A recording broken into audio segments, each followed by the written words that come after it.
The sensation of warm sand under my feet feels like a comfort. Each individual grain offers a sort of solace from the harsh realities of my mind.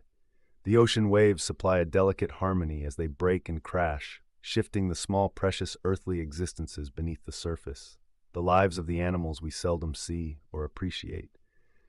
My eyes are captured by the waters, one of nature's numerous miracles. And within that expansive blue empire, my thoughts invariably drift towards them, towards the crabs. Is it strange, I mull over, to feel so profoundly connected to these peculiar entities, these crustacean wonders?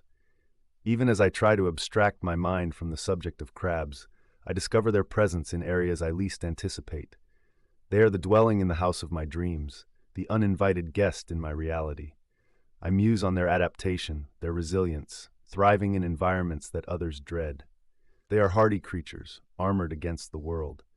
Their exterior shells reminded me of how I, too, have wrapped myself in metaphorical armor, protecting my fragile inner workings from the confusion and unpredictability of reality. In the grand scheme of ecological life, they're often overshadowed by the noble whales, the multicolored fish, and the graceful dolphins. However, I've found reverence in their underrated existence. Their legs, their eyes, their sharp claws being evidence of evolution's remarkable craftsmanship. In spite of myself, I'm drawn back to thoughts of the human world, a realm filled with strife, confusion, unpredictability.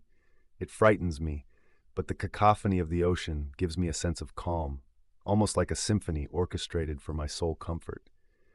Yet it's difficult not to notice the uncanny parallels, the relentless struggle for survival. Isn't life, after all, about survival? And if we've embroidered survival into nearly every sphere of our existence, isn't survival the ultimate truth of life? Isn't that the way of the crabs, the crustaceans that haunt my reality?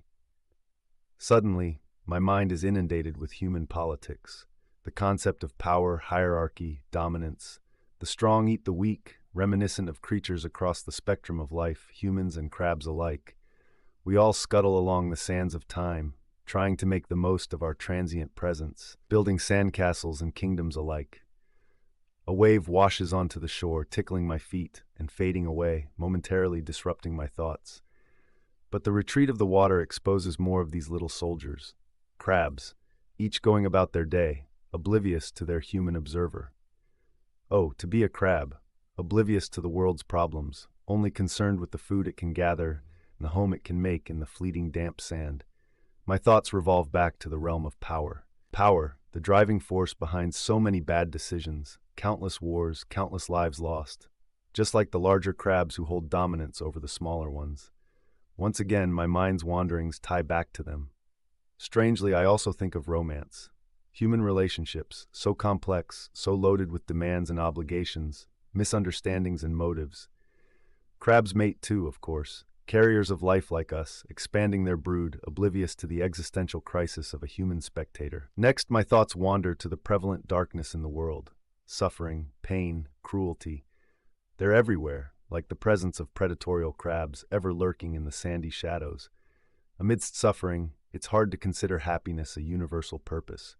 Despair threatens to clasp me, but I force it aside to focus on creativity. Oh, the human ability to imagine, create, expand. Is it not akin to the crabs and their tunneling prowess?